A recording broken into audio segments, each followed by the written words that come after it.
اس پرفتن دور میں زیست کی جستجو میں وبا و قحط کے خوف میں مبتلا سیاسی، معاشی اور سماجی مسائل میں گھرے ہوئے پاکستانی اور مغرب و مشرق کے تہذیبی ٹکراؤ کے درمیان یہ پریشان حال مملکت خدا داد ان گنت وسائل کے باوجود مسائل میں گھری ہوئی۔ آخر حقائق ہیں کیا؟ سچ کو تندلا دینے والے حقائق و واقعات، بیداری شعور اور حق گوئی فرض ہے اس قوم پر، کیونکہ یہاں لگا ہوا ہے ایک طرفہ تماشا۔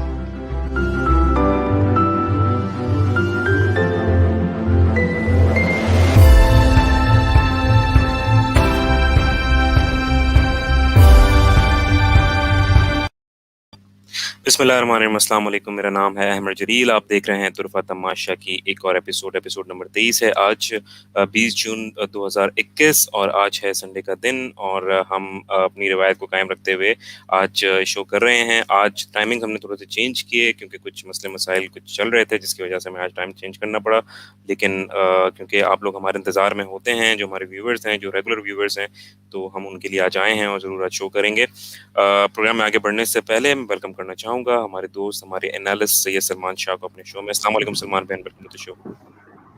وعلیکم السلام، بہت بہت شکریہ۔ جی جناب، تو آج ہم بات کریں گے، بڑی جناب چرچا رہی پورے 1 سے 2 دن، اور اسی تناظر میں کہ ہم یہ ڈسکس کر چکے تھے کہ ہمیں ان چیزوں کو ڈسکس کرنا ہے، جو چیلنجز ہیں۔ تو ہم سب سے اسٹارٹ کریں گے چیلنجز کے حوالے سے، جو کہ یو ایس کی جو پولیٹیکل اور جو ملٹری قیادت ہے، اور جو ان کے پوری ریاست کو جو چیلنجز ہیں، اسپیسیفکلی اگر بات کی جائے افغانستان کی، لاسٹ ہم نے پروگرام میں اس متعلق بات بھی کی تھی، اور اسی سلسلے کی ایک کڑی جو ہے وہ ہے ایبسولوٹلی ناٹ۔ تو ایبسولوٹلی ناٹ آپ تمام لوگوں کو تو پتہ ہی ہوگا کہ کیا چل رہا ہے، اور پاکستان نے جو ہے وہ ایک بہترین رسپانس دیا ہے اس حوالے سے۔ پرائم منسٹر عمران خان جو کہ ایچ پی یو کے ایک جو جرنلسٹ ہیں، ایک اینکر ہیں، ان کو انٹرویو دے رہے تھے، وہ پرائم منسٹر ہاؤس کے اندر بیٹھے ہوئے تھے، اور انہوں نے اسی اسپیسیفک انٹرویو کی جو ایک ٹریلر جاری کیا ہے، جھلک جاری کی ہے، اس میں انہوں نے کوشچن کیا کہ بھائی پاکستان کیا بیسز اپنی سی آئی کے کہنے پہ دے گا داعش اور دوسری لوگوں کو ٹارگٹ کرنے کے لیے؟ تو عمران خان نے صاف ان کا موقف تھا، انہوں نے بول دیا ایبسولوٹلی ناٹ۔ تو ایک بہت بڑی ڈیولپمنٹ ہے، اس کا بہت بڑا امپیکٹ ہے، ساتھ ساتھ یو ایس کے جو چیلنجز ہیں اس حوالے سے بات کریں گے۔ سلمان بھائی، آپ کیا دیکھ رہے ہیں، یہ کیا بہت بڑی ڈیولپمنٹ ہے؟ جی بالکل بڑی ڈیولپمنٹ ہے، اور بہت عرصے بعد، تقریباً کوئی تین ڈیکیڈ بعد پاکستان کو کوئی اس طرح کا لیڈر ملا ہے جس نے یہ اسپائن دکھائی ہے کہ جو سپر پاور ہے، اور جو کہ اپنے آپ کو کلیم کرتی ہے کہ سپر پاور ہے، آل دو کہ ہم یہ بلیو کرتے ہیں کہ اب بائی پولر ورلڈ ہے، اور جو طاقت کا توازن ہے وہ ایسٹ کی طرف ٹلٹ ہو رہا ہے، اور آپ کو دکھ رہا ہے کہ رشیا اور چائنا ابھر رہے ہیں۔ لیکن چونکہ وہ بلیو کرتا ہے، وہ کلیم کرتا ہے کہ وہ سپر پاور ہے، اس کو آنکھوں میں آنکھیں ڈال کے یہ کہنا کہ ایبسولوٹلی ناٹ، ہم نہیں دیں گے اپنی بیسز، ہم اپنی کوئی ریسورسز آپ کو نہیں دیں گے افغانستان پہ حملہ کرنے کے لیے۔ آپ نے 20-21 سال میں جتنے ایکسپیریمنٹ کرنے تھے کر لیے، ہم سے جو غلطیاں ہونی تھیں ہو گئی، ہم نے جو شہادتیں دینی تھی دے دی، ہم نے جو اپنا اکنامک نقصان کرا دیا، دیٹ از مور دین انف۔ ہم نے مور دین انف دیا ہے ہر معاملے میں، اور ہمیشہ سے آگے سے آواز آتی تھی do more and do more, لیکن ہم نے ہمیشہ سے جو ہے وہ ہماری جو پچھلی 3 ڈیکیڈز میں جو ہماری قیادت رہی، وہ جو ہے وہ گھٹنے ٹیکتے رہے اور ہمیں سفر کراتے رہے۔ لیکن پہلی دفعہ اللہ تعالیٰ نے ہمیں یہ کرم کیا ہے ہم پہ کہ 3 ڈیکیڈ بعد کوئی ایسی لیڈرشپ آئی ہے جس نے امریکہ کی آنکھوں میں آنکھیں ڈال کے، سپر پاور کی آنکھوں میں آنکھیں ڈال کے کہا ہے کہ اب ہم نہیں دیں گے، it's more then enough, we had انف، اب ہم نہیں دیں گے، اب آپ جو کرنا ہے آپ کر لیں۔ اور پچھلے پروگرام میں ہم نے اس کی ہنٹ دی تھی آپ کو کہ ایسے ہی نہیں ہوا، اس کے بیک گراؤنڈ میں چائنا، رشیا اور پورا ہوم ورک ہوا ہے، ریجنل کنٹریز سے آپ نے پوری بات کی ہے، اور اس کے بعد آپ نے موقع اختیار کیا ہے کہ اب ہم مزید اس ریجن میں امریکن پریزنس کو برداشت نہیں کریں گے۔ تو یہ بالکل کیلیبریٹڈ رسپانس ہے پاکستان کی طرف سے، اور اس پہ اسٹیبلشمنٹ اور آپ کی جو عمران خان ہے پرائم منسٹر، وہ ایک ہی پیج پر ہے، بہت کیلیبریٹڈ رسپانس دیا ہے۔ ایسی کوئی ہوا میں اور کوئی جذباتی بات نہیں ہے کہ آپ سمجھے کہ کوئی جذباتی بات کرتی۔ بہت سارے لوگ میں سوشل میڈیا پہ دیکھ رہا تھا کہ تنقید کر رہے ہیں کہ سپر پاور کو آپ یہ کہہ رہے ہیں کہ یہ بالکل ایسی بات نہیں ہے، بالکل کیلیبریٹڈ رسپانس ہے، اور I think it's a high time Pakistan کو یہ کہہ دینا چاہیے تھا پہلے ہی۔ اور عمران خان صاحب نے ایک دفعہ پروو کیا ہے کہ الیکشن مینیفیسٹو میں انہوں نے بات کی تھی ہمیشہ، انہوں نے یہ بات کہی تھی بار بار کہ میں آ کر یہ جو امریکہ کی جو وار ٹیرر ہے جو ہم پر امپوز کر دی گئی ہے، میں اس سے پاکستان کو نکالوں گا، یہ ہماری جنگ نہیں ہے، اس میں ہمیں حصہ نہیں لینا چاہیے.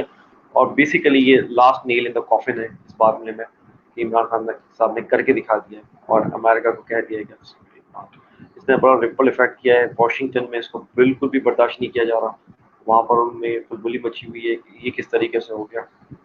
اب اس کے ریپرکشنز کیا ہیں, امپلیکیشن اس کی کیا ہوگی, ہمیں اس پہ بھی ذرا دیکھنا چاہیے کہ پاکستان کے لیے اس کے امپلیکیشنز کیا ہیں اور ریپرکشنز کیا ہیں.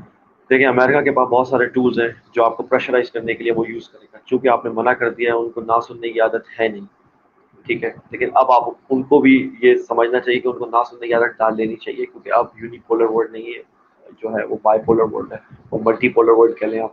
چائنا اور رشیا کو اگر ایک ہی اینٹیٹی مان لیں, شفٹ ہو رہا ہے ایسٹ کی طرف, اور یورپ نے کسی طریقے سے یہ بات ریئلائز کر لی ہے اور انہوں نے کسی طریقے سے یہ بات سمجھ لی ہے کہ یہ بات سچ ہے کہ ٹلٹ ہو رہا ہے ایسٹ کی طرف. اب ویسٹ سے ایسٹ کی طرف پاور جو ہے وہ ٹلٹ ہو رہا ہے.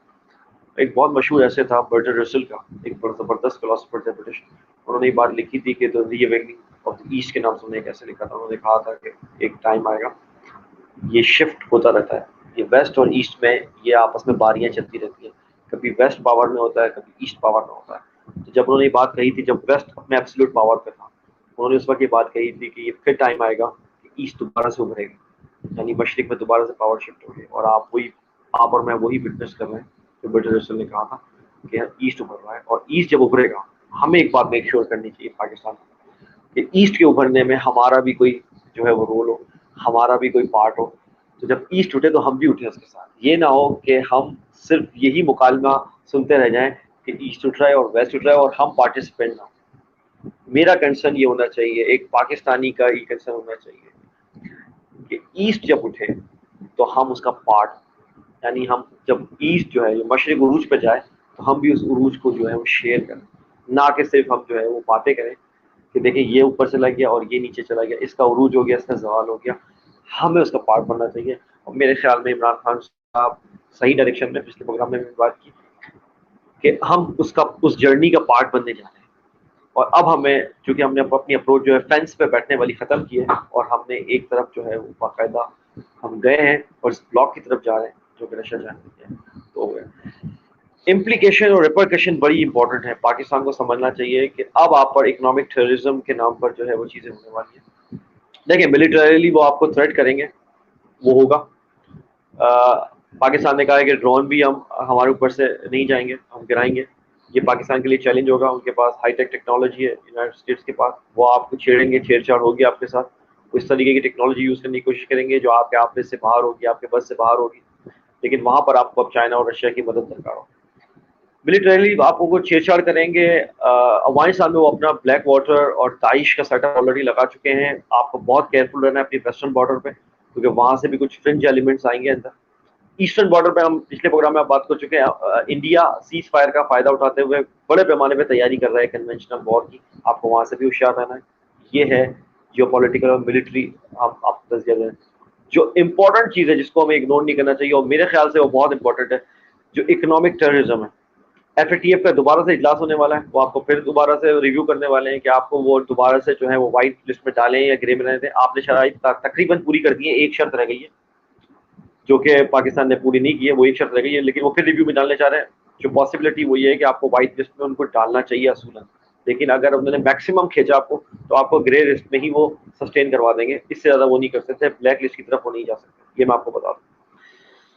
تو یہ سم واٹ کور ہے یہ والا ایریا. لیکن جو چیز پاکستان کو کور کرنی چاہیے, جیسے کہ ہم نے بتایا کہ عام آدمی کا مسئلہ انفلیشن ہے. ہم اکثر بات کرتے ہیں, ہم نے بڑے کمپریہنسو پروگرام کیے کہ انفلیشن کو آپ کو کنٹرول کیسے کرنا ہے, کس مینس سے کرنا ہے, اکنامک مینس کیا ہے, اسلام نے اس کے اوپر کیا آپ کو ٹولز دیے, سب ہم نے بہت کمپریہنسو بات کی. ہم اس کو ڈیٹیل میں آج نہیں جا رہے, لیکن ہم یہ آپ کریں گے کہ یہ ایریا آپ کو کور کرنا ہے, یہ رسک اسسمنٹ آپ کو کرنی ہے, یہ آپ کو بتانا ہے, یہاں کو کور کرنا ہے. اور جو ہے اکنامک ٹیررزم, آپ کی کرنسی پہ براہ راست حملہ ہو سکتا ہے. یعنی آپ کا ایکسچینج ریٹ جو ہے جو 157 سم تھنگ ہے ابھی US ڈالر سے, وہ آپ کو اوپر جاتا ہوا نظر آ سکتا ہے. آپ کو یہ پہلے سے ہی کور کر کے رکھنا ہے.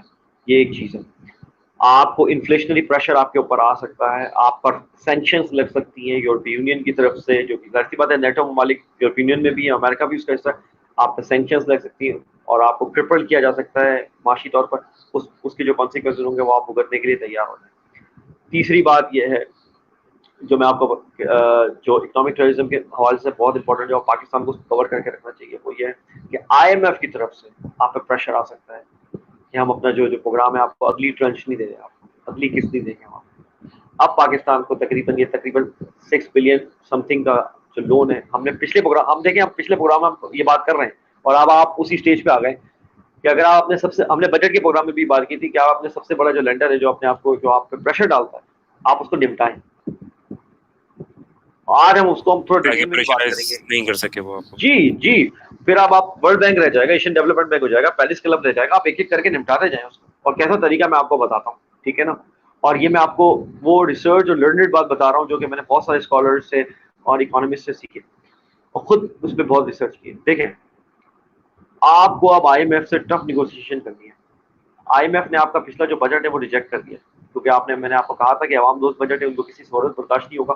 آئی ایم ایف کی جو پوری پالیسی ہے وہ یہ ہے کہ آپ کو بیچ میں رکھنا, نہ آپ کو اتنا پراسپیرس ہونا دینا ہے, یعنی آپ کو اتنا خوشحال ہونے دینا ہے کہ آپ ان کا سارا لون دے دو, اور نہ آپ کو اتنا اکنامک طور پہ ٹرپل کرنا ہے کہ آپ بالکل ڈیفالٹ ہو جاؤ, بینکرپٹ ہو جاؤ.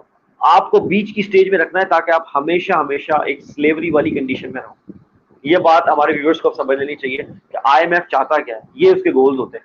جب بھی وہ کسی پروگرام میں جاتا ہے, پروگرام لے کے کسی ملک میں جاتا ہے, اس کا یہی ہوتا ہے کہ وہ نہ تو اس کو اتنا خوشحال ہونے دے کہ وہ اس کے پورے قرضے ادا کرتے اور نکل جائے آئی ایم ایف کے پیکج سے, اور نہ اس کو بینکرپٹ ہونے دیتا ہے کہ اس کی قسط رک جائے. اس کے بیچ میں رکھو بس. اب کی دفعہ انہوں نے جو کیٹیگوریکلی آپ کا بجٹ ریجیکٹ کر دیا ہے کیونکہ انہوں نے دیکھا کہ بہت عوام دوست بجٹ ہے, اس میں سبسڈیز دی جا رہی ہیں. دیکھیں سب سے پہلے وہ کرتے کیا ہے, وہ کہتے ہیں عوام کو جو سبسڈی دے رہے ہیں نا آپ وہ روک دیں, وہ نہ دیں. دوسرا وہ جو ان کی شرط ہوتی ہے جو ان کی جنرل شرط تھی وہ ہوتی ہے مزید ٹیکس لگائیں. اب ٹیکس نیٹ بڑھانا ایک الگ چیز ہے, ہم نے پچھلے پروگرام میں بھی بات کی کہ آپ امیروں سے بڑی مچھلیوں سے ان سے ٹیکس لیں, وہ ان کو ٹیکس نیٹ میں لے کے آئیں جس میں آپ نے ایگزام کیا ہوا ہے, آپ نے سیاست دانوں کو, جرنیلز کو, بیوروکریٹس کو, ٹھیک ہے جی, ججز کو, اور بھی جو طبقے کے لوگ ہیں, بڑے بڑے بزنس مین ہیں جو کہ ادھر ادھر کر کے نکل جاتے ہیں, ٹیکس جو ہے وہ ایویڈ کرتے ہیں, ان کو آپ نے پکڑنا ہے, ٹیکس نیٹ میں لے کے آنا ہے. غریب کو آپ نے ریلیف دینی ہے. آئی ایم ایف کیا کرتا ہے, آئی ایم ایف کیا کرتا ہے, وہ کہتا ہے بس ٹیکس بڑھا دو سب پہ انکلوڈنگ غریب.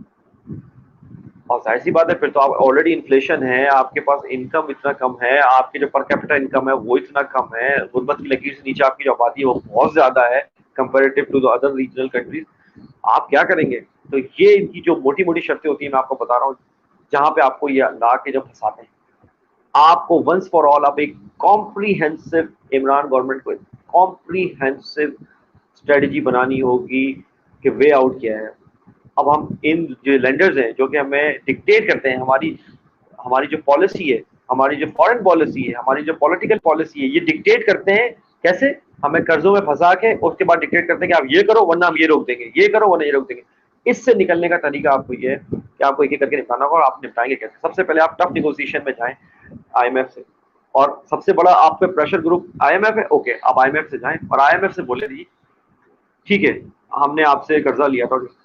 جو سب سے بڑا لا ہوتا ہے, جو لا ہوتا ہے جو سپر سیڈ کرتا ہے وہ مورل لا ہوتا ہے. We are the Islamic Republic of Pakistan, ٹھیک ہے, ہم اسلام کی بیسس پہ بنے تھے. اسلام میں انٹرسٹ ہے ہی نہیں, ٹھیک ہے, جتنا ہم نے دے دیا آپ کو. آپ کا جو پرنسپل اماؤنٹ ہے وہ ہم آپ کو لوٹائیں گے, ٹھیک ہے, اور وہ ہم اپنی کنوینئنس سے جب ہم صاحب استطاعت ہو جائیں گے آپ کو لوٹا دیں گے, ٹھیک ہے. یہ جو ہر بجٹ میں ہم نے آپ کو بتایا تھا پچھلے سال 41% حصہ آپ کا ڈیٹ سروسنگ میں جاتا تھا, یعنی سود کے ادائیگی میں جاتا تھا. اس سال وہ 36% ہو گیا, کم ہوا ہے لیکن still it's a big chunk. مطلب آپ کا 1/3 سے زیادہ جو بجٹ ہے وہ ابھی بھی ڈیٹ سروسنگ میں. آپ کو یہ بچانا ہوگا اپنی ویلفیئر کے لیے, اپنی ڈیولپمنٹ کے لیے, اپنی ایجوکیشن ہیلتھ پہ لگانے کے لیے. آپ اپنا حال دیکھیں, یہ جب بچے گا جب آپ یہاں سے ان کی چنگل سے نکلیں گے. یہ ڈیٹ ٹریپ جو ہے اس سے آپ جب تک باہر نہیں آئیں گے, یقین مانیں احمد, آپ کبھی خوشحال نہیں ہو پاتے. آپ کی کبھی بھی جو ہے فارن پالیسی آزاد نہیں ہو پائے گی. عمران تو اتنی کریج دکھا رہے ہیں, اس کے باوجود مطلب اتنی زنجیریں پیروں میں ہونے کے باوجود اتنی کریج دکھا رہے ہیں, لیکن آپ اس کو جو ہے وہ لانگ لاسٹنگ نہیں کر پائیں گے جب تک کہ آپ ونس فار آل اس سے چھٹکارا نہیں پائیں. تو یہ بات آپ کو سمجھ لینی چاہیے اور اقبال نے تو فارسی میں بالکل کہا تھا، ان کی جو میں اکثر آپ کو کوٹ کرتے رہتا ہوں، انہوں نے کہا تھا تاتا بالا نظام، انہوں نے بولا یہ جو بینکنگ سسٹم ہے یہ آپ کو سب کو کرپل کرنے کے لیے بنایا ہے. انہوں نے بولا کہ جب تک آپ اس نظام کو تباہ نہیں کریں گے تو یہ جو آپ باتیں کر رہے ہیں نا دانش کی، عقل مندی کی اور دین کی، یہ سب بیکار کی باتیں ہیں. سودائے خام، انہوں نے ورڈ یوز کیا سودائے خام، یہ سب بیکار کی باتیں ہیں. اس کا اردو ترجمہ یہ ہے کہ جب تک آپ ان کا یہ جو بینکنگ نیٹ ورک ہے نا جس سے آپ کو ڈیٹ ٹریپ میں ڈالتے ہیں، جب تک آپ یہ تباہ نہیں کرو گے نا اپنے آپ کو، نہ آپ آزاد سمجھو، نہ اپنے آپ کو اسمارٹ سمجھو، نہ آپ کو سمجھدار سمجھو، نہ آپ دانش مند ہو، کچھ بھی نہیں آپ کے پاس. ساری باتیں بیکار کی ہیں. سودائے خام یہ ان کا مشہور زمانہ شعر میں آپ کو کوٹ کرتا ہوں. وہ سمجھ چکے تھے، وہ جہاں آدمی تھے، وہ سمجھ چکے تھے کہ یہ کہاں لا کے آپ کو ٹریپ کرتے ہیں. ٹھیک ہے، اس وقت ایبسولوٹلی تو یونائٹڈ نیشن نہیں تھی، اس وقت یونائٹڈ نیشن نہیں تھی، اس وقت لیگ آف دا نیشن ہوتی تھی، جو کہ بعد میں پھر لیگ آف دا نیشن ہی آگے جا کے کنورٹ ہو گئی یونائٹڈ نیشن. ٹھیک ہے، فرسٹ ورلڈ وار کے بعد لیگ آف دا نیشن بنی تھی. اسی وقت وہ سمجھ گئے تھے یہ بات. تو آپ کو اکنامک ٹیررزم والے فرنٹ پہ بہت زیادہ ہوشیار رہنے کی ضرورت ہے. اب میں آپ کو ایک اور بات بتاتا ہوں، رشیا اور چائنا نے کیا کیا.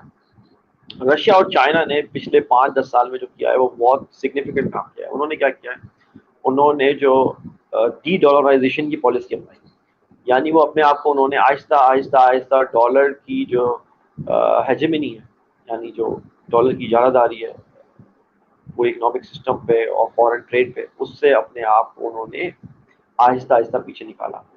چائنا کے پاس بہت بڑے ریزرو تھے US ڈالرز میں، رشیا کے پاس بھی بہت بڑے ریزرو تھے.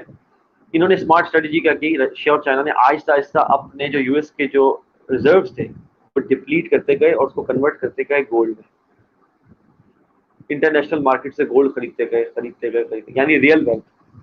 میں نے آپ کو بتایا نا منی کی جو سب سے امپورٹنٹ جو کریکٹرسٹک ہے وہ ہے اس کی انٹرنسک ویلیو. منی کی ایگزیکٹلی. اپنی ویلیو ہونی چاہیے.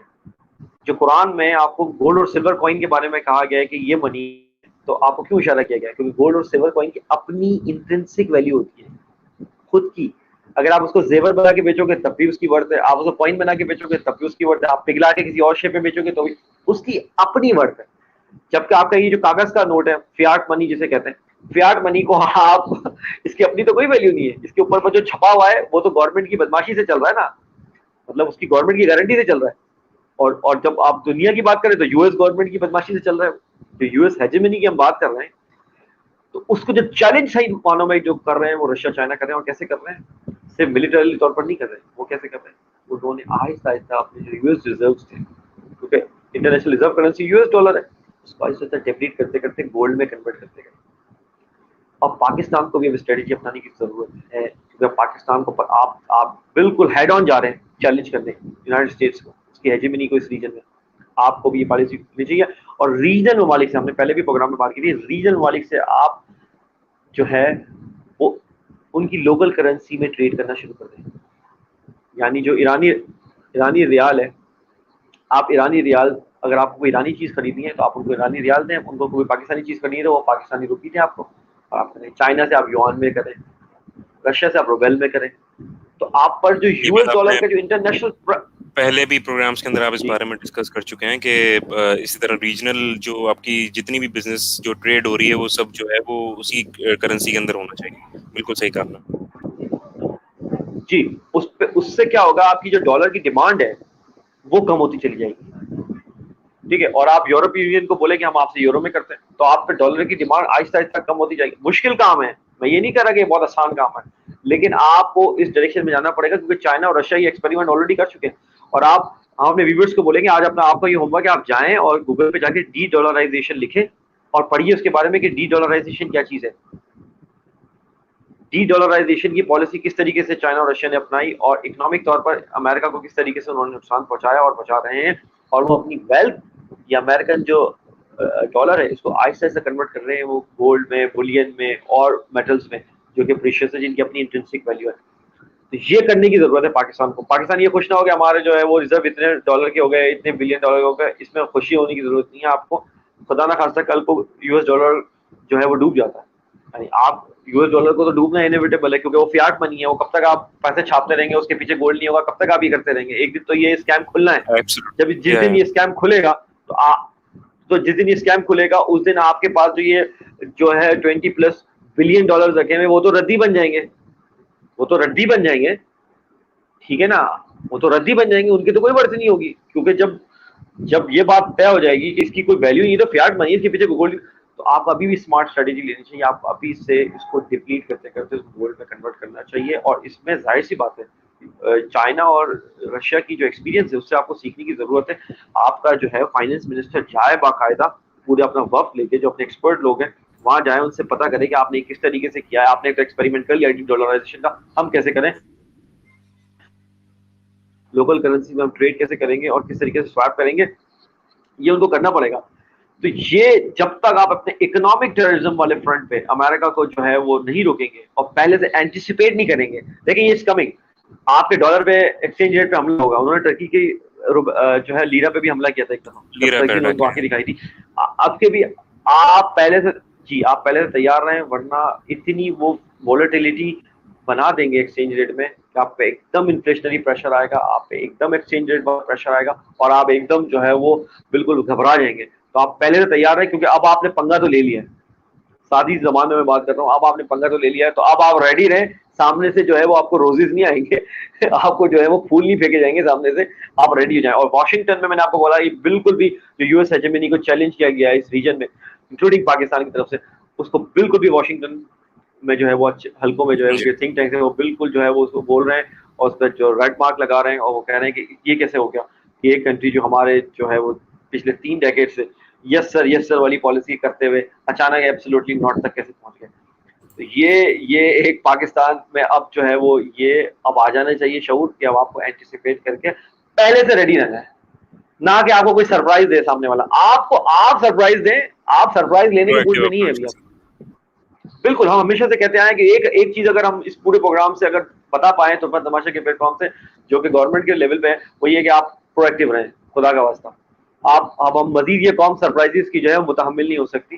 آپ دیں دوسروں کو سرپرائز، لیکن ہم نہیں لے سکتے اب سرپرائز. اور اکنامک فرنٹ پہ، وہ تو اکنامک خیر دیا ٹیررزم تھا والے فرنٹ پہ فیبروری میں آپ، ہم نے. جی اور ہم بار بار ایک کتاب چیلنج، بار بار کتاب ہم ریویو کے لیے بول رہے ہیں. ہم کمپریہنسو پروگرام بھی کہتے ہیں بک ریویو کی وجہ سے، دی کنفیشن آف دی اکنامک ہٹمین. ہم بار بار اپنے ویورز کو بتا رہے ہیں خدا را یہ پڑھیں دی کنفیشن آف دی اکنامک ہٹمین، تاکہ آپ کو پتہ لگے کہ آئی ایم ایف اور ورلڈ بینک کس طریقے سے جا کے اکنامک ٹیررزم کرتے ہیں کنٹریز میں، اور کس طریقے سے ان کو ڈیٹ ٹریپ میں جو ہے وہ پھنساتے ہیں اور ان کو کرپل کرتے ہیں معاشی طور پر، اور کس طریقے سے ایڈوانٹیج لیتے ہیں. تو یہ آپ ضرور پڑھیں دی کنفیشن آف دی اکنامک ہٹمین. جو بھی لوگ ریسرچ کرنا چاہتے ہیں اس ٹاپک پہ ان کے لیے یہ بالکل گولڈ مائن سے کم نہیں ہے کتاب. کنفیشن آف دی اکنامک ہٹمین ضرور پڑھیں. جان پرکن کی ہے اور وہ خود ہٹمین تھے. ظاہر سی بات ہے انہوں نے جو سلیس زبان بتایا ہے بات، وہ کہتے ہیں کہ پہلے جو ہے وہ ہم جو ہے ورلڈ بینک آئی ایم ایف اور اس گروپ میں جاتے ہیں اور اس کو ڈیٹ ٹریپ میں پھنساتے ہیں کنٹری کو. اگر وہ کنٹری وہاں پہ ہم سے نہیں ٹریپ ہوتا تو ہم جیکل بھیجتے ہیں، اسیسن بھیجتے ہیں اور وہ لیڈر کو مروا دیتے ہیں جو کہ ہمارے راستے میں آبسٹیکل بن رہا ہوتا ہے. اگر وہ بھی نہیں ہوتا اس کی سیکورٹی بہت اچھی ہوتی ہے، تو تیسرا کام یہ کرتے ہیں کہ ہم اپنی پورے ملٹری مائٹ کے ساتھ آتے ہیں اور کہتے ہیں ہم رجیم چینج کرنے آ رہے ہیں. کبھی بولتے ہیں ہمیں آپ لوگوں کو ڈیموکریسی کی ضرورت ہے، لیبیا کو بولتے ہیں آپ کو ڈیموکریسی کی ضرورت ہے، اور کبھی بولتے ہیں کہ آپ کو جو ہے نا آپ کو فریڈم نہیں ہے، ہم آپ کو فریڈم آ کے دلا دیتے ہیں. جیسے عراق میں وہ گئے، عراق میں بولا انہوں نے ویپنز آف ماس ڈسٹرکشن ہے آپ کے پاس، ہم آگے کچھ بھی نہیں ملا. احمد کچھ بھی نہیں ملا.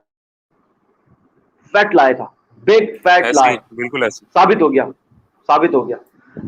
تو یہ انہوں نے اسٹیپ بائی اسٹیپ بتایا ہے. اگر ہمیں جو ہے وہ سرپرائز کے ہم کوئی متحمل نہیں ہے، ہمیں سرپرائز دینا چاہیے.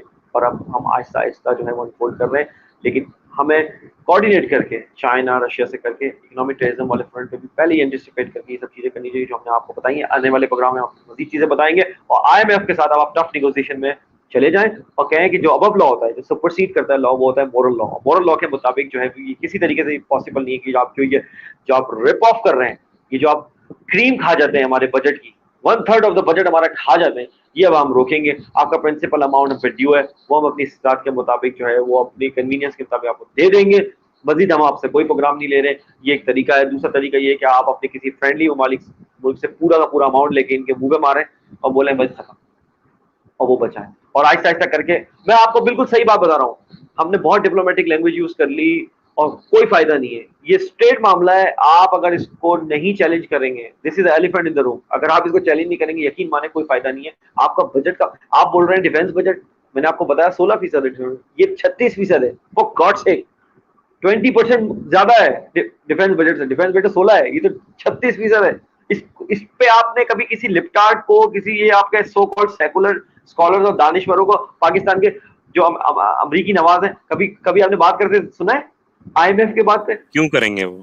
کبھی نہیں سنیں گے آپ, کبھی نہیں سنیں گے آپ, کیونکہ ان کا تو کام ہی ہے کہ پاکستان کی اسٹیبلشمنٹ کو کھوکھلا کیا جائے, پاکستان کی بنیادوں کو کھوکھلا کیا جائے, ان کو وہاں تنقید کی جائے جہاں پہ آپس میں لڑنے دست و گریبان ہو جائے, عوام کو جو ہے وہ آرمی کی طرف جو ہے وہ لڑوا دو, اور آرمی کو عوام کی طرف سے متنفر کر دو, اور یہ آپس میں اور کرتے جاؤ, یہ تماشا لگاتے جاؤ. نہیں, کبھی بھی یہ لپٹارٹ اور یہ سیکولر جو آپ کی جو امریکن نواز اور ویسٹرن نواز جو یہ آپ کے سو کالڈ دانشور ہیں, سوڈو انٹلیکچوئل بائی دا وے, ان کی ایکسپرٹیز بھی نہیں ہے, سوڈو انٹلیکچوئلز ہیں, اور یہ آپ کو بتاتے پھرتے ہیں کہ بھائی دیکھیں آپ کا ڈیفینس بجٹ ہی سارا بجٹ کھا جاتا ہے, اور یہ کبھی بات نہیں کریں گے کہ 36%, مور دین 1/3 of your budget date servicing میں جاتا, کبھی آپ کو بات نہیں کریں جو کہ اب ہوا ہے گے. ہم آپ کے 36%، ویورز جو کو کہ پہلے 42% تھا، اس طرح سے آپ نے پہلے 41 بتایا 41 41%. 41 کچھ یہ فیکٹس اینڈ فگر جا کے دیکھیں آپ, ہوش شربا فیکٹس اینڈ فگر دیں گے.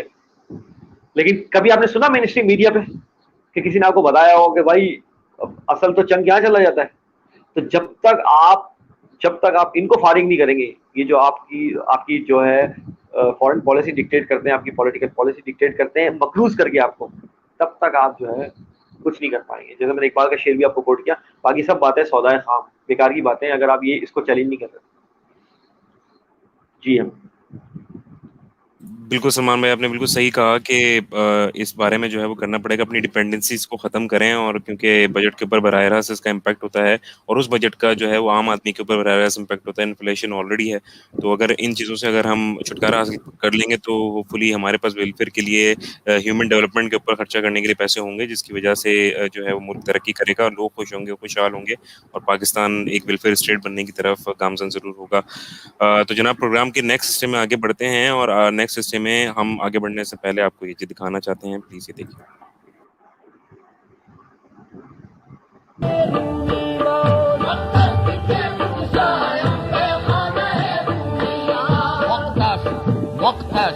وقت است که بگشایم، وقت است که بگشایم میخانه رومی باز، وقت است که بگشایم میخانه رومی باز، وقت است که بگشایم وقت است که بگشایم میخانه رومی باز. ایران حرم دیدم، ایران حرم دیدم در خیل کلی آمد، ایران حرم دیدم در خیل کلی آمد، ایران حرم دیدم در خیل کلی آمد. جی جناب، نیکسٹ اور لاسٹ جو ہمارے پروگرام کا حصہ ہے وہ ہے، ہم آپ کو پتہ ہی ہے کہ ہم 10 ٹیلز فرام رومی کو جو ہے وہ کور کر رہے ہیں، اور اس ویڈیو کو دکھانے کا مقصد جو ہے وہ سلمان بھائی آپ کو بتاتے ہی ہیں. اور آج سلمان بھائی ہم کون سی ٹیل کو، ٹیل نمبر 3 جو ہے ہماری، وہ کون سی ہے، اور ہم کس چیز کو کور کر رہے ہیں آج؟ جی یہ جو حکایت رومی ہے، یہ حکایت رومی نمبر 3 آج ہم ڈسکرائب کرنے لگے ہیں، جو ہم نے چوز کی ہے، اور اس کا عنوان ہے سحر عشق، دا میجک آف لو. تو وہ ہم ڈسکرائب کریں گے. اس سے پہلے میں اس ویڈیو کے بارے میں ہمیشہ سے بتاتا ہوں، ہمیشہ بتاتا رہوں گا جب تک یہ 10 ٹیلز لگیں گی، اس لیے کہ ہمارا ماننا یہ ہے کہ ہم اپنے ویورز کو بار بار یہ بات بتائیں اور ریٹریٹ کریں اس بات کو کہ رومی کی طرف آپ کو جانا اس لیے ضروری ہے کہ یہ ریکمنڈیشن علامہ اقبال نے کی، اور علامہ اقبال صاحب خود ریکمنڈڈ ہیں. اگر آپ دیکھیں تو ایران میں ان کو اقبال لاہوری کے نام سے پڑھایا جاتا ہے.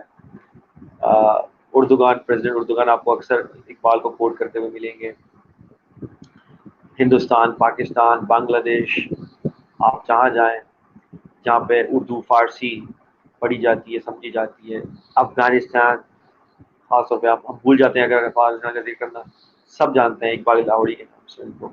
اور اگر وہ اس قسم کی ٹال شخصیت، ٹال پرسنالٹی آپ کو اگر کوئی ریکمینڈ کر رہی ہے کوئی چیز، تو اس کا مطلب اس کے اندر کوئی رمز لازم پنہا ہے، چھپا ہوا ہے، جو کہ آپ کو ڈسکور کرنا ہے. اور کلام اقبال اور رومی کے حوالے سے ہم آپ کو وعدہ بتاتے ہیں، بیسیکلی یہ قرآن مجید کی سلیس زبان میں تشریح کر کے اشعار کی شکل میں ان دونوں نے پیش کیے. تو ان دونوں کو یہ بات بیٹھ جاتا ہے، سلیس طریقے سے قرآن مجید اور احادیث کی انہوں نے سلیس تشریح کر کے اشعار کی شکل میں آپ تک، ہم تک پہنچا دیے، تاکہ ہم تک وہ رمز پہنچ سکیں جو کہ بہت غوطہ لگانے کے بعد آپ کو ملیں گے علم جو ہے وہ بحر میں. تو یہ بہت زیادہ ضروری ہے. اور اقبال کی یہ ریکمنڈیشن کہ وقت اس کے بخشایا میں خانہ رومی باز، کہ وقت اب آ گیا ہے کہ رومی کے میں خانے کو دوبارہ سے کھولا جائے. کیوں کہ پیران حرام دیدم اور سہن خلیصہ مست. اس کا مطلب یہ ہے کہ جو رہبر بنے پھرتے ہیں، جو حکمران بنے پھرتے ہیں مسلم ورلڈ کے امہ کے، ان کو اقبال کہتے ہیں کہ میں نے سہن کلیسہ میں مست دیکھا، یعنی وہ ان کے ساتھ مل چکے ہیں. اب آپ کو بات دوڑ اپنے ہاتھ میں لینی پڑے گی، اب آپ کو خود سوچنا پڑے گا، اب آپ کو خود کرٹیکل تھنکنگ کرنا پڑے گی، اور مسلمان نوجوان کو خاص طور پہ خود اپنے ہاتھ میں لینا پڑے گا، اور اپنے درمیان سے ان لوگوں کو اوپر لانا پڑے گا بالکل شرائیت والے انداز میں جو کہ ڈیزرو کرتے ہیں. یہ پورا لب لباب ہے اس ویڈیو کا، اور ہمیشہ ہم اس لیے دکھاتے ہیں کیونکہ ٹیلز آف رومی ڈسکرائب کرنے سے پہلے، حکایت رومی ڈسکرائب کرنے سے پہلے why it is so important. تو یہ بہت زبردست ہے. And if you are young it's like a music to your heart. جب بھی یہ شعر چلتا ہے تو it's like a music to my heart. میں جب بھی سنتا ہوں، میں پتہ نہیں سینکڑوں دفعہ سن چکا ہوں یہ بات، لیکن جب بھی میں دوبارہ سے سنتا ہوں تو it's like a music to my heart. اگر آپ جاننا چاہتے ہیں اور آپ علم کے سمندر میں غوطہ زنی کرنا چاہتے ہیں تو for you guys it's like a music to your heart. ضرور سنیے. اور یہ صرف یہ ہے کہ آپ کو اٹریکٹ کرنا ہے اس طرف. جب آپ چلے جائیں گے اس طرف تو آپ کو خود پتہ لگے گا کہ ہم آپ کو کیا ریکمینڈ کر رہے ہیں. تو یہ بات ہے. آتے ہیں آج کی اپنی حکایت کی طرف، سحر عشق دا میجک آف لو. اس میں جو مولانا جلال الدین رومی جو حکایت بتاتے ہیں اس میں ذکر ہے سلطان محمود غزنوی کا، جو کہ غزنہ سے تھے، بہت مشہور سلطان ہیں، اور ان کے وزیر ایاز کا، جس کا ذکر علامہ اقبال نے اپنی بہت ساری اشعار میں کیا ہے. جو نماز کے حوالے سے انہوں نے شعر بولا کہ ہو گیا جب وقت نماز تو ایک ہی صف میں کھڑے ہو گئے محمود اور ایاز. نہ کوئی بندہ رہا نہ کوئی بندہ نواز، بندہ اور صاحب و محتاج و غنی ہوئے تیرے دربار میں پہنچے سبھی ایک ہوئے. کوئی کلاس ڈفرینس نہیں، کوئی کیڈر ڈفرینس نہیں، سب ایک صف میں مساوات میں کھڑے ہو گئے. This is called equality and equity. تو ان کا ذکر علامہ اقبال نے بہت دفعہ کیا ہے محمود اور ایاز کا. یہ ایک بیسیکلی جان بن گئے تھے ساتھ ساتھ ہی، اور یہ جڑے ہوئے ورڈز کے طور پر ہمیشہ یاد آتے تھے کہ محمود اور ایاز کو بتایا جاتا تھا. سلطان محمود کے فیوریٹ وزیر تھے ایاز، اور ان کا یہ ذکر ہے. ہوتا یہ تھا کہ ایاز جو تھے انہوں نے وہ ایک پراسرار سے کمرے میں جاتے تھے روز، اور جا کے اپنے پرانے، جب وہ غریب تھے ایسی بات ہے وزیر بننے سے پہلے، کیونکہ سلطان محمود نے ایاز کو چوز کیا تھا اپنے لیے اپنے وزیر کے طور پر. وہ بہت غریب تھے، ان کا بیک گراؤنڈ بہت ہمبل تھا ایاز کا. تو ایاز جو ہے وہ ایک پراسرار کمرے میں روز جاتے تھے، اور اپنے پرانے کپڑے اور جوتے جو وہ پہنتے تھے جب غریب تھے، تو انہوں نے وہ ایک کمرے میں پراسرار کمرے میں چھپا کے رکھے ہوئے تھے، اور روز چپ چاپ سے جاتے تھے اور قفل لگا کے رکھتے تھے اس کمرے کو. خاموشی سے روز جاتے تھے اور روز جا کے اس کو دیکھتے تھے، اور خاموشی سے بھی واپس آ کے قفل لگا دیتے تھے. تو جو حاسدین تھے، آپ کو پتہ ہے دربار میں تو حاسدین ہوتے ہیں بادشاہ کے دربار میں، جو دوسرے وزیر تھے اور دوسرے حاسدین تھے، انہوں نے ان سے حسد کرتے تھے. انہوں نے کہا کہ لازم ایاز نے اس میں کوئی خزانہ وزانہ جو ہے وہ چھپا کے رکھا ہوا ہے، جو کہ انہوں نے جو ہے وہ ایکسچیکر سے، یعنی جو سرکاری ٹریجری ہے وہاں سے چرا کے وہ یہاں پہ جمع کر کے رکھ رہے ہیں ایاز. تو لازم اس میں کوئی مسئلہ ہے. انہوں نے جا کے سب نے مل کر اس حسد کی آگ میں جا کے سلطان سے جا کے شکایت کر دی، سلطان محمود سے. اور انہوں نے کہا کہ سلطان آپ جو ہے یہ کچھ کریں، ایاز جو ہے وہ ایک پراسرار کمرے میں جاتے ہیں روز، اور ایسا معاملہ. سلطان نے کہا کہ اگر ماجرا یہ ہے جو جاؤ جا کے چیک کرو، اور اگر وہاں سے جو بھی معلومات ملتا ہے پھر وہ لے کے آؤ میرے سامنے، پھر ہم بات کریں. سلطان کو ایاز پر کانفیڈنٹ تھا، ظاہر سی بات ہے، لیکن سلطان ہی چاہتے تھے کہ ان پر بھی بات آشکار ہو جائے سب پر، اور اب کی دفعہ بات کھل جائے. تو یہ وزڈم ہوتی تھی جو جہادیدہ لوگ ہوتے تھے ان کی، کہ وہ معاملے کو جو ہے وہ گہرائی تک لے کے جاتے تھے. سب وزیر جو تھے حاسدین وہ گئے، اور انہوں نے کہا کہ ایاز کو یہ کھولو دروازہ. انہوں نے آپ رہنے دیں، انہوں نے نہیں آپ ہمیں تو کھولنا ہے جیسا کہ ہوتا ہے. انہوں نے بولا ٹھیک ہے کھول لو. انہوں نے قفل کھولے، تالے کھولے، اندر گئے، دیکھا تو ان کو ایسا لگا کہ کمرہ تو خالی ہے اور ایک جگہ پرانے کپڑے اور جوتے پڑے ہوئے ہیں ایاز کے. انہوں نے بولا یہ تو نہیں ہو سکتا، اس نے لازم یہ خزانہ یہاں دفن کیا. تو انہوں نے کدالیں منگوائیں اور سب چیزیں منگوائیں، ہتھوڑے وغیرہ منگوائے، اور زمین کھود دی پیچھے کہ بھائی یہ دفن کیا ہوا. کچھ نہیں ملا. پھر انہوں نے بولا ہو سکتا ہے پہلے زمانے میں ہوتا تھا وہ چنوا دیتے تھے، خزانہ رکھ کے دیواریں چنوا دیتے. انہوں نے بولا دیواریں توڑو چاروں. وہ دیواریں توڑی، پھر کچھ نہیں ملا سوائے وہی کپڑے اور جوتے پڑے تھے پرانے میرے. تو وہ بہت شرمندہ ہوئے. سلطان نے بولا کہ آ جاؤ بھائی کیا رپورٹ ہے. اور کیا ماجرا ہے, کیا ملا بھائی, کتنا خزانہ ملا, آ جاؤ لے کے سب. تو سلطان محمود بہت جادیدہ آدمی تھے, اگر آپ ان کے بارے میں تفصیل سے پڑھیں گے تو بہت جادیدہ آدمی تھے. اور ہندوستان کے مسلمان ان کو صرف سومناتھ کے حملوں کے نام سے یاد رکھتے ہیں کہ انہوں نے جو 17 حملے کیے تھے سومناتھ پہ. اس کے علاوہ بھی ان کی ہسٹری ہے بڑی زبردست, تو کسی دن ان پہ بھی بات کریں گے. تو جب وہ آئے واپس تو بولا کہ کچھ نہیں ملا. تو سلطان نے ایاز کو بلایا, ایاز کیا ماجرا ہے, کیوں کفر لگا کے تم جاتے تھے اور روز کو اس طرح طریقے سے اور چھپ کے جاتے تھے, اور کیا. تو سلطان ماجرا صرف یہ ہے کہ میں اپنے اس زمانے کی, جب میں غریب تھا اور بالکل میرے پاس کچھ نہیں تھا, نادار تھا, اس زمانے کے جو میرے کپڑے تھے اور جوتے تھے میں نے وہ رکھے ہوئے, میں روز اس کو جا کے اس لیے دیکھتا ہوں کہ میں کبھی اپنی اصلیت نہ بھول جاؤں. یہ محل کی گہما گہمی میں کہیں میں اپنی اصلیت نہ بھول جاؤں. تو میں ہمیشہ روز ایک ٹائم نکال کے جا کے اس کو خاموشی سے دیکھتا تھا کہ کہیں میں اپنی اصلیت نہ بھول جاؤں, اس گہما گہمی میں کہیں گم نہ ہو جاؤں. تو روز ایک ایز اے ریمائنڈر میں جاتا تھا اور ان کپڑوں کو اور جوتوں کو دیکھتا تھا. بس اتنا سا ماجرا ہے, کوئی خزانہ اور کوئی میرے پاس تو معلوم پتا ہے نہیں. آپ کو تو پتا ہے میرے بارے میں, اور یہ تو ثابت بھی ہو گیا آپ. تو یہ معاملہ ہے. تو سلطان نے کہا کہ اب تمہارا تو معاملہ ایاز پر ہے, اب ایاز ہی ڈیسائیڈ کرے گا کہ تمہارے ساتھ کیا ہوگا. ان حاسدین کو بولا, یہ تو ایاز ہی ڈیسائیڈ کرے گا, کیونکہ تم نے تو ڈائریکٹ الزام اس کی جو ہے وہ پرسنالٹی پہ اور اس کی کریڈیبلٹی پہ لگایا, وہ تو ایاز دیکھے گا. بہتان لگا تو ہے جی, بہتان لگا ہے. تو مولانا رومی یہ پورا حکایت بیان کر کے کہتے ہیں کہ جب ایاز نے کہا سلطان کو کہ سلطان جب کہا کہ ایاز کیا چھپا رہے تھے, جو پنچ لائن ہے کہ ایاز کیا چھپا رہے تھے, پرانے کپڑوں میں کیا چھپا رہے تھے, پرانے کپڑوں جوتوں میں. میں پرانے کپڑوں میں اور جوتوں میں کچھ نہیں چھپا رہا تھا. یہ بیسیکلی میرے کو میری اصلی ذات کے بارے میں ریمائنڈ کراتے ہیں. اور یہ پرانے کپڑے اور جوتے سمبولک ہیں, یہ تو ایک سمبلس کے طور پہ رکھے ہوئے. اصل میں جو میں روز جا کے جو چیزیں یاد کرتا ہوں کہ میں میری جو اصلی ذات ہے وہ یہ ہے, اور جو میری جو کرنٹ اسٹیٹ ہے, یہ جو گہما گہمی ہے محل کی ٹیمپرری اسٹیٹ ہے, اصل میری جو ذات ہے وہ یہ تھی. اسی تو لیے میری جو انسان کو اپنے بیسس جو ہے نا وہ نہیں بھولنے چاہیے. بالکل جی انسان کو اپنی کرنٹ جو مالی حالات ہیں اس کی وجہ سے کبھی بھی مغرور نہیں ہونا چاہیے, کیونکہ مال کا معاملہ یہ ہے کہ وہ آتا ہے اور جاتا ہے. ایبسولوٹلی. اقبال کہتے ہیں کہ جب من کی دنیا ہاتھ آتی تو پھر جاتی نہیں. من کی دنیا اگر ایک دفعہ ہاتھ آ گئی وہ جاتی نہیں ہے. اور مال کے بارے میں اقبال کہتے ہیں آتا ہے دھن جاتا ہے دھن. یہ یاد رکھ لو, یہ آتا ہے دھن اور جاتا ہے دھن, لیکن من کی دنیا ایک دفعہ آ گئی تو پھر جاتی نہیں. اور اقبال کہتے ہیں کہ غافل نہ ہو خودی سے, اس میں مطلب اسی ایاز کی والی بات میں جوڑ رہا ہوں. تو بات کیا ہے, غافل نہ ہو خودی سے, کر اپنی پاسبانی, اپنا خیال کر, اپنی خودی کا خیال, اپنے کریکٹر کی حفاظت کر, اپنی خودی کی حفاظت کر. غافل نہ ہو خودی سے, کر اپنی پاسبانی, شاید کسی حرم کا تو کیوں آستان. کیا ہاں کسی تختی پہ تیرا بھی نام لکھا ہو نا کہ تو نے بھی تو کچھ کیا ہے. کیا پتا تجھے, جب تو حفاظت اپنی خودی کی کرے گا تو خدا تیرے کو نوازے گا, اور پھر یہی ہوگا, شاید کسی حرم کا تو بھی ہو آستان, کسی تختی پہ تیرا بھی تو کبھی نام لکھا ہوگا. تو مولانا رومی جو آخری میں سیٹل آئیڈیا دیتے ہیں اور جو سبق دیتے ہیں ہر کہانی کے آخر میں حکایت کے, وہی دیتے ہیں کہ انسان کو جو مرضی ہو جائے, جو مال و دولت اس کے پاس آ جائے, جو دنیاوی منصب اس کے پاس ہے, اس کو اپنی اصلی حالت, اصلی اوقات کبھی نہیں بھولنی چاہیے, اور ہمیشہ یاد رکھنا چاہیے یہ جو بھی ٹیمپرری چیزیں ہیں یہ اللہ تعالیٰ کی طرف سے دین ہے. ٹھیک ہے, وہ دے کے بھی آزماتا ہے, وہ لے کے بھی آزماتا ہے.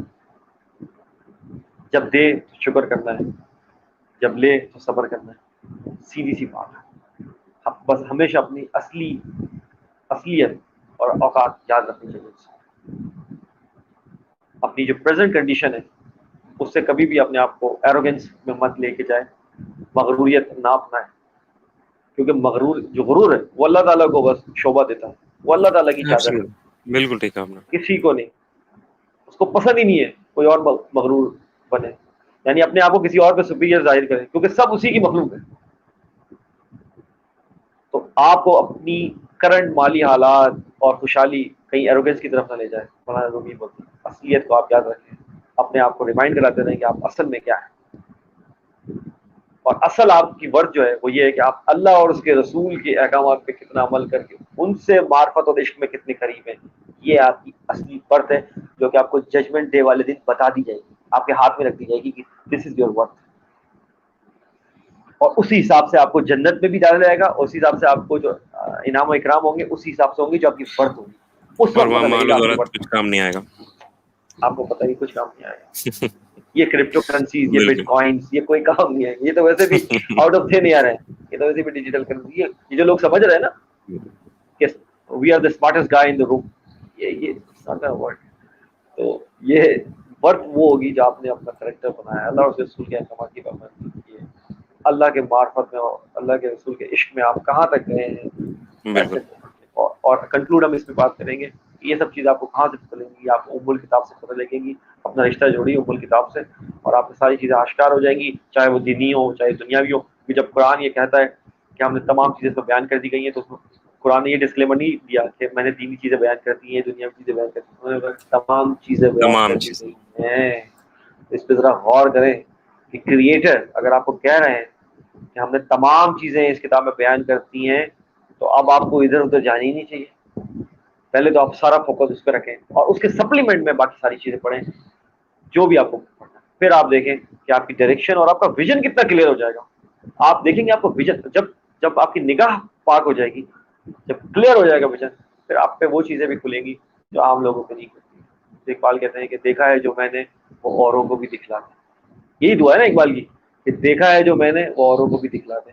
یا رب دل مسلم کو وہ زندہ وہ تمنا زندہ دے, تمنا. قلب کو جی قلب کو تلپا دے, روح کو تلپا دے, اور محروم تماشا کو. پھر وہی تماشا بار بار آ جاتا ہے ہمارا طرفہ تماشا کے توسط سے کہ جو محروم تماشا کو دیدہ بینا دے, اور جو دیکھا ہے میں نے وہ اوروں کو بھی دکھلا دے. بس اسی پوائنٹ پہ احمد انشاءاللہ کنکلوڈ کرتے ہیں اور اختتامی کلمات کے لیے آپ.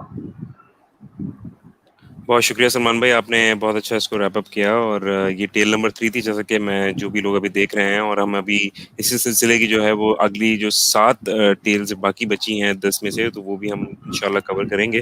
اور اگلے 7 پروگرامز آپ کو اس حوالے سے آپ دیکھیں. ہم نے اس سے پہلے جو ہے وہ کلیات اقبال جو ان کو اس کو بھی کور کیا ہے, تو اس پروگرام کو دیکھنے کے لیے آپ ہمارے آفیشیل جو ہمارا فیس بک پیج اس کے اوپر وہ تمام تر پروگرامز اویلیبل ہیں. رمضان کے اندر ہم نے اسلامک ایسکیٹالوجی کو کور کیا, اس کی بھی ہمارے پاس وہ تمام پروگرامز موجود ہیں, تو اس کو آپ ضرور دیکھیے, سیکھیے, اور اس میں اگر کوئی ہم سے غلطی ہوئی ہو تو اس کے متعلق بھی ہمیں بتائیے تاکہ ہم اس کو بہتر کر سکیں, اور آپ کے سامنے ہم جو ہے وہ بہتر طور پر وہ تمام تر چیزوں کو لا بھی سکیں, پریزنٹ بھی کر سکیں, اور خود بھی سیکھ سکیں, نہ صرف اور بلکہ دوسروں کو بھی سکھا سکیں. آج کا پروگرام آپ کو کیسا لگا, اس کا فیڈ بیک ہمیں ضرور دیجیے گا. آج آپ ایپیسوڈ نمبر 23 دیکھ رہے تھے طرفہ تماشا کی. سلمان بھائی کو فالو کرنے کے لیے ٹویٹر پہ ان کی ٹویٹر آئی ڈی نیچے چل رہی ہے ٹکر کے اوپر, آپ ان کو فالو کر سکتے ہیں, سلمان شاہ_سید. مجھے ٹویٹر پہ فالو کرنے کے لیے میری آئی ڈی ہے, ہینڈل ہے میرا facebook.com/طرفہ تماشا, ہمارا آفیشیل پیج ہے, یہاں پر آپ ہمیں فالو کریں, اپنا فیڈ بیک دیں. اور انشاءاللہ اگلے ہفتے اتوار کے دن ہی, یا موسٹ پروبیبلی سیٹرڈے یا Sunday, what ever the day would be, انشاءاللہ we will let you know. ہم اکارڈنگلی جو ہے اس کو اناؤنس کریں گے. تب تک کے لیے اپنا بہت خیال رکھیے گا. This is Ahmed Jaleel along with Syed Salman Shah signing out from طرفہ تماشا, پاکستان, پائندہ باد. اس پرفتن دور میں زیست کی جستجو میں وبا و قحط کے خوف میں مبتلا سیاسی, معاشی اور سماجی مسائل میں گھرے ہوئے پاکستانی اور مغرب و مشرق کے تہذیبی ٹکراؤ کے درمیان یہ پریشان حال مملکت خدا داد ان گنت وسائل کے باوجود مسائل میں گھری ہوئی. آخر حقائق ہیں کیا؟ سچ کو تجلا دینے والے حقائق و واقعات, بیداری شعور اور حق گوئی فرض ہے اس قوم پر, کیونکہ یہاں لگا ہوا ہے ایک طرفہ تماشا.